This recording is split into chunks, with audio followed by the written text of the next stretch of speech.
नमस्कार दोस्तों, आज के 8 मिनट में 24 खबरों के इस बुलेटिन में आपका स्वागत है। खबरें उन मुद्दों पर जिनसे है आपका सरोकार। उत्तर प्रदेश में अगले साल होने वाले विधानसभा चुनाव में AIMIM 100 सीटों पर चुनाव लड़ेगी। पार्टी के नेता अकबरुद्दीन ओवैसी ने ट्विटर पर घोषणा करते हुए कहा, उत्तर प्रदेश हम आ रहे हैं। रिपोर्ट के अनुसार AIMIM के द्वारा राज्य के पश्चिमी, मध्य और पूर्वी क्षेत्र में मुस्लिम बहुल क्षेत्रों में उम्मीदवारों को मैदान में उतारने की संभावना है। राज्य पार्टी अध्यक्ष शौकत अली ने एक बयान में कहा, हमारा एक ही एजेंडा है जो मुसलमानों का विकास है, लेकिन इसका मतलब ये नहीं कि हम दूसरों के विरोधी हैं। हमने उम्मीदवारों की स्क्रीनिंग शुरू कर दी है और हम अच्छे उम्मीदवार चाहते हैं, जरूरी नहीं कि वो केवल मुसलमान ही हो। नरेंद्र मोदी सरकार के लाए कृषि कानूनों को लेकर किसान पिछले 7 महीनों से आंदोलन में जुटे हैं। प्रदर्शनों के 7 महीने पूरे होने पर किसान 26 जून को अलग अलग राज्यों में राजभवनों का घेराव करके राज्यपालों को ज्ञापन देने का प्रयास कर रहे थे।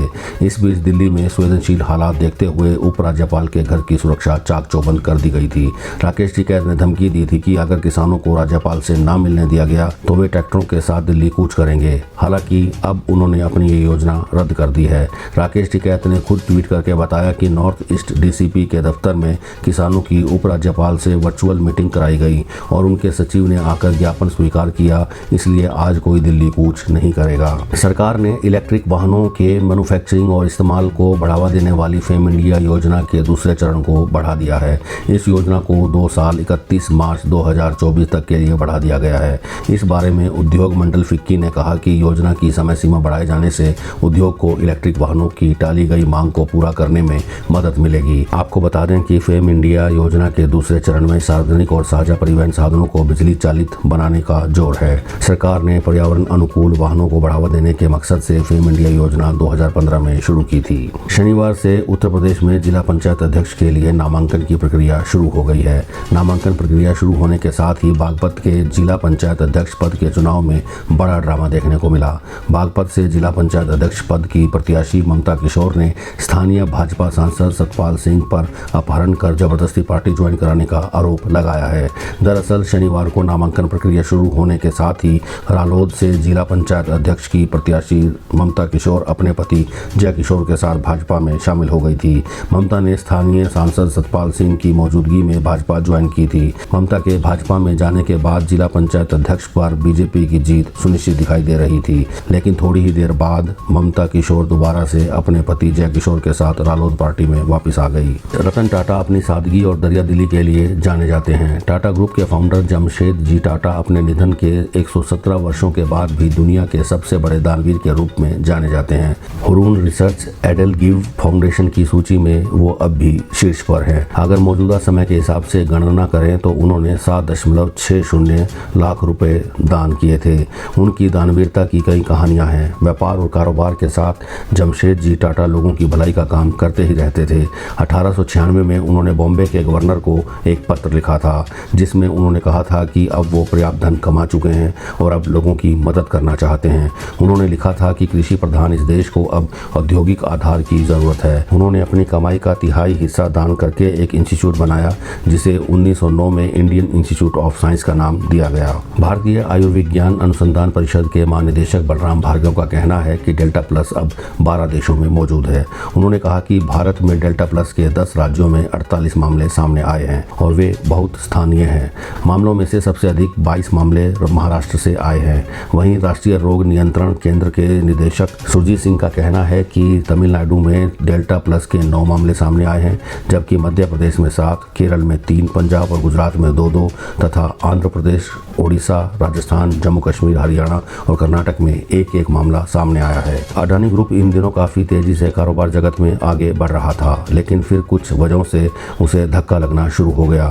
फिजी की 3 कंपनियों को लेकर संदेह के घेरे में आने के बाद भी अडानी ग्रुप को बड़ा नुकसान उठाना पड़ा। अब मुकेश अंबानी भी गौतम अडानी के लिए चिंता का सबब बन सकते हैं। अब पेट्रोकेमिकल्स जार ने अगले 3 साल में क्लीन पावर और फ्यूल के क्षेत्र में 750 अरब रुपए के निवेश की योजना बनाई है।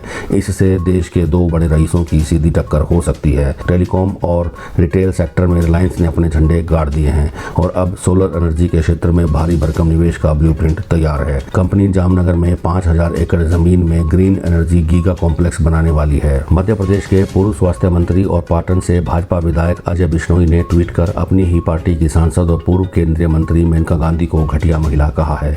कुछ दिनों पहले मेनका गांधी का एक ऑडियो टेप वायरल हुआ था, जिसके बाद में उन पर पशु चिकित्सकों से अभद्रता करने का आरोप लगा था। बिश्नोई कई अवसरों पर अपनी सरकार के कार्यकलापों पर सवाल उठाते रहे हैं। उन्होंने ट्वीट पर लिखा, विगत दिवस सांसद श्रीमती मेनका गांधी ने पशु चिकित्सक डॉक्टर विकास शर्मा से जिन शब्दों में बात की, उससे वेटरनरी कॉलेज जबलपुर घटिया सिद्ध नहीं हो जाता है, परंतु ये जरूर सिद्ध हो जाता है कि मेनका गांधी निहायत ही घटिया महिला है। मैं शर्मिंदा हूं कि वे मेरी पार्टी की सांसद हैं। कोलंबिया के राष्ट्रपति इवान डुके ने बताया कि वेनेजुएला की सीमा से लगे दक्षिणी कैटाटुम्बो में उन्हें और उनके वरिष्ठ अधिकारियों को ले जा रहे हेलीकॉप्टर पर गोलीबारी की गई। ये किसी राष्ट्रपति के विमान पर सीधे हमला किए जाने की दुर्लभ घटना है। डुके ने बताया कि हेलीकॉप्टर में सवार सभी व्यक्ति सुरक्षित हैं। हेलीकॉप्टर में डुके के अलावा देश के रक्षा मंत्री डिएगो मोलानो, गृह मंत्री डेनियल पलासियोस और नॉर्थ डी सेंटेंडर राज्य के गवर्नर सिल्वानो सेरेनो सवार थे। वे वैधता के साथ शांति सत्यता कैटाटुम्बो अध्याय शीर्षक वाले समारोह में शामिल हुए थे। राष्ट्रपति ने कहा कि ये कायराना हमले उन्हें नशीले पदार्थों की तस्करी, आतंकवाद और संगठित अपराध के खिलाफ लड़ाई लड़ने से नहीं रोक सकते। कनाडा की बास्केटबॉल खिलाड़ी किम गोचर के सामने एक बड़ी समस्या खड़ी हो गई है। उन्हें बेटी को स्तनपान न कराने की कीमत पर टोक्यो ओलंपिक में हिस्सा लेने की बात कही गई है। इसका मतलब है कि किम गोचर या तो अपनी 3 महीने की बेटी को स्तनपान कराए या फिर टोक्यो ओलंपिक में हिस्सा ले। उन्हें दोनों में से किसी एक को चुनना होगा। किम ने यह खुलासा इंस्टाग्राम पर शेयर किए गए 5 वीडियोज में किया है। किम ने वीडियोज में बताया कि कोविड-19 महामारी के नियमों के कारण वो मार्च में जन्मी बेटी सोफी को ओलंपिक के लिए टोक्यो नहीं ले जा सकती है। 5 अगस्त 2019 को अनुच्छेद 370 को हटाकर केंद्र सरकार ने जम्मू कश्मीर से विशेष राज्य का दर्जा समाप्त कर दिया था, जिसके बाद कश्मीरी नेता नजरबंद रहे और ये कहते रहे कि उन्हें 370 हटाया जाना मंजूर नहीं। नेशनल कॉन्फ्रेंस के नेता उमर अब्दुल्ला ने प्रेस कॉन्फ्रेंस के दौरान कहा कि 5 अगस्त को केंद्र की ओर से जो फैसला लिया गया था, हम उसे कबूल नहीं कर सकते। हम उस फैसले से सहमत नहीं हैं। उमर अब्दुल्ला ने 5 अगस्त के फैसले को विश्वासघात बताते हुए कहा, ऐसी मीटिंग फैसले से पहले होनी चाहिए थी। जम्मू कश्मीर के लोगों का विश्वास टूटा है, जिसको बहाल करने के लिए सिर्फ एक मीटिंग काफी नहीं है। प्रधानमंत्री मोदी के कैबिनेट विस्तार की चर्चाएं तेज हो गई हैं। मोदी सरकार के दूसरे कार्यकाल में यह पहला कैबिनेट विस्तार होगा। मोदी सरकार में कई मंत्रियों के पद खाली हैं। कैबिनेट विस्तार की संभावनाओं के बीच कई बड़े नेताओं और पूर्व में राज्यों की कमान संभाल चुके कई दिग्गजों के भी मंत्रिमंडल में शामिल होने की संभावना है। कहा जा रहा है कि असम के पूर्व मुख्यमंत्री सर्बानंद सोनोवाल, महाराष्ट्र के पूर्व मुख्यमंत्री नारायण राणे, बिहार के पूर्व उप मुख्यमंत्री सुशील मोदी, मध्य प्रदेश के पूर्व कांग्रेसी नेता ज्योतिरादित्य सिंधिया, पश्चिम बंगाल भाजपा के प्रभारी कैलाश विजयवर्गीय और भाजपा के संगठन महासचिव भूपेंद्र यादव भी केंद्र सरकार में शामिल हो सकते हैं। उत्तर प्रदेश के गोरखपुर में जिला पंचायत अध्यक्ष पद के चुनाव के नामांकन के दौरान भाजपा और सपा कार्यकर्ता आपस में भिड़ गए। दोनों के बीच जमकर लात घूंसे चले। भाजपा कार्यकर्ताओं ने इस दौरान सपा के एक कार्यकर्ता की जमकर पिटाई कर दी। दोनों दलों के बीच हुए बवाल के कारण सपा के प्रत्याशी नामांकन नहीं कर पाए, जिसके कारण भाजपा प्रत्याशी की जीत तय मानी जा रही है। एक टीवी शो के दौरान जब केंद्रीय मंत्री मुख्तार अब्बास नकवी से राम मंदिर जमीन विवाद को लेकर पूछा गया कि उत्तर प्रदेश में लाखों की जमीन करोड़ों में बेच दी गई, इस पर आप क्या कहेंगे? इस पर नकवी ने जवाब देते हुए कहा कि आज राम मंदिर के रास्ते में हजारों रोड़े अटकाने का काम वो लोग कर रहे हैं जिन्होंने मंदिर निर्माण के लिए एक ईंट का भी योगदान नहीं दिया। एंकर ने मंत्री से सवाल किया कि मोदी सरकार सशक्तिकरण की बात करती है, लेकिन उन्होंने अल्पसंख्यक मंत्रालय का बजट कम करने का काम किया और जो बजट है अभी वो भी सही से खर्च नहीं हो पाया। इस पर नकवी ने कहा कि किसने कहा कि मोदी सरकार में बजट कम हुआ है? अगर आप देखेंगे तो आपको समझ में आएगा कि कोई बजट कम नहीं हुआ है।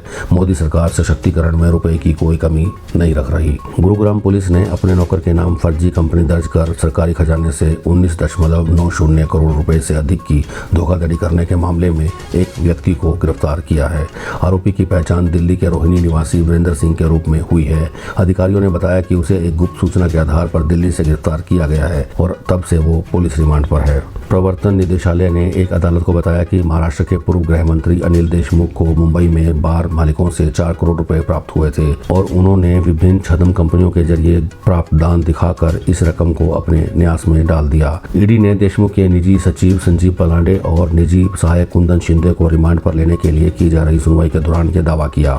अधिकारियों ने कहा कि पलांडे और शिंदे को करोड़ों रुपए की रिश्वत सह रंगदारी गिरोह मामले में धन शोधन के सिलसिले में गिरफ्तार किया गया था। इस मामले में देशमुख को अप्रैल में इस्तीफा देना पड़ा था। Indian industries association Kanpur chapter की महिला विंग अध्यक्ष वंदना मिश्रा की शुक्रवार को राष्ट्रपति के आगमन की वजह से गोविंदपुरी पुल पर रोके गए ट्रैफिक में 45 मिनट फंसे रहने के बाद मौत हो जाने पर पुलिस कमिश्नर ने माफी मांगी है। वहीं राष्ट्रपति ने शोक संतप्त परिवार को संदेश भेजा है। वंदना मिश्रा करीब 1.5 माह पहले कोरोना संक्रमित हुई थी। ठीक होने के बाद बीते 3 दिन से उन्हें घबराहट और उल्टी की शिकायत थी। शुक्रवार की सुबह एक बार फिर अस्पताल में दिखाने के बाद शाम को फिर तबीयत बिगड़ी तो परिजन उन्हें अस्पताल ले जाने लगे। गोविंदपुरी पुल पर पुलिसकर्मियों ने लाख विनती करने पर भी उनके लिए रास्ता नहीं खुलवाया। पुलिस कमिश्नर रेट के ट्विटर अकाउंट पर कमिश्नर ने लिखा, आईआईए की अध्यक्षा बहन वंदना मिश्रा जी के निधन के लिए कानपुर नगर पुलिस और व्यक्तिगत रूप से मैं क्षमा प्रार्थी हूँ। भविष्य के लिए ये बड़ा सबक है। हम प्रण करते हैं कि हमारी रूट व्यवस्था ऐसी होगी कि न्यूनतम समय के लिए नागरिकों को रोका जाए ताकि ऐसी घटनाओं की पुनरावृत्ति न हो। विश्व स्वास्थ्य संगठन प्रमुख टेड्रोस अदहानम घेब्रेयेसस ने आग्रह किया कि कम से कम 85 देशों में पाया गया कोविड-19 का डेल्टा स्वरूप अभी तक सामने आए सभी स्वरूपों से सबसे अधिक संक्रामक है और ये उन लोगों में तेजी से फैल रहा है जिन्होंने टीका नहीं लगवाया है। WHO महानिदेशक ने जिनोवा में आयोजित एक संवाददाता सम्मेलन में कहा, मैं जानता हूं कि अभी विश्व भर में डेल्टा स्वरूप को लेकर काफी चिंता है और WHO भी इसे लेकर चिंतित है। पिछले कुछ दिनों से मोबाइल के जरिए फ्रॉड करने वालों पर पुलिस का शिकंजा कसता जा रहा है। अब तक 1100 सेल फोन बरामद किए गए हैं जिनकी कीमत 1.5 करोड़ रुपए के आसपास है। इसके अलावा इस धंधे से जुड़े 25 लोगों को अब तक पुलिस ने पकड़ा है जिनके पास से 25 लाख रुपए कैश बरामद किए गए हैं। बताया जा रहा है कि इस गैंग के हरियाणा नेटवर्क को हुकुम सिंह बिसेन चला रहा था। उसने बालाघाट व्हाट्सएप ग्रुप बना रखा था।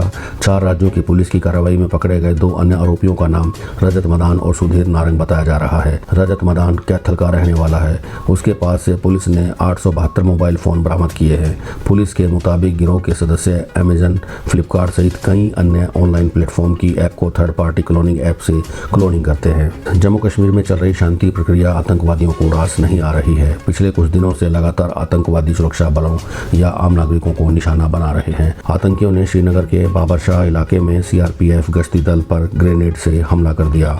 इस हमले में 3 नागरिक घायल हैं जबकि इलाज के दौरान एक शख्स की अस्पताल में मौत हो गई। सुरक्षा बल आतंकियों की तलाश में जुटे हैं। पुलिस के एक अधिकारी ने बताया कि कालगरत खुद पुलिस थाना अंतर्गत बाबर शाह क्षेत्र में आतंकवादियों ने सीआरपीएफ और जम्मू कश्मीर पुलिस के एक संयुक्त दल पर शाम 6 बजे के आसपास ग्रेनेड फेंका है। 27 जून की तारीख में इतिहास में दर्ज घटनाओं में आज की प्रमुख घटनाएं हैं। 27 जून 1957 को तूफान आड्रे टेक्सास लुइसियाना सीमा के पास लैंडफॉल बनाता है जिसमें 400 से अधिक लोग मारे गए थे। 27 जून 1977 को फ्रांस ने जिबूती देश को आज़ादी दी थी। 27 जून 2003 को संयुक्त राज्य अमेरिका ने समलैंगिकता पर प्रतिबंध समाप्त कर दिया था। 27 जून 1939 को हिंदी चलचित्र संगीतकार R.D. बर्मन का जन्म हुआ था। तो ये थी आज की 24 अहम खबरें। आप हमारी इस वीडियो को लाइक करें और हमारे इस चैनल को सब्सक्राइब करें। अगर आपको लगता है कि हम कम समय में आपके काम की और अच्छी खबरें आप तक पहुंचा रहे हैं तो वीडियो को शेयर जरूर करें। आप सब अपने परिवारजन के साथ हमेशा खुश और स्वस्थ बने रहें। अब आप अपने दोस्त रवि मोहन को दीजिए इजाज़त। News and views with Ravi Mohan के अगले अंक में फिर मुलाकात होगी। जय हिंद, जय भारत।